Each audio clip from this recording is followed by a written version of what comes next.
Jóhann Helgi, Jó, þetta var súrt í kvöld.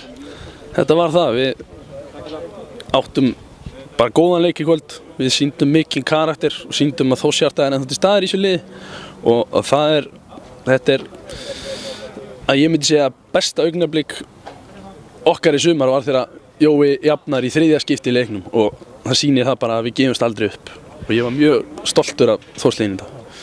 Þetta var náttúrulega, eins og þú segir, lenda þrisvar undir, kom alltaf tilbaka, það sýndi ferlega flotta karakter í liðinu og þú með 2 mörk, þú lítur að vera rosalega sáttur við eigið framlag. Nei, það nú ekki, ég hef viljað skora þrennuna og vinna þennan leik, en mér fannst ég fá 2 færi til þess, þannig að ég er ekki ánægður. En við vorum mjög nálægt í bara undir lok framlengingar að taka þetta. Já, ef að framherjinn númer 9 hefði getað teygt sig aðeins lengra þá hefði þetta verið inni og við hefum unnið. Númeri stærri? Já.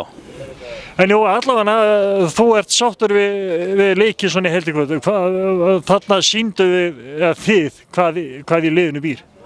Já, ég meina við börðumst fyrir hvern annan í dag og það er það sem hefur stundum vantað í sumar.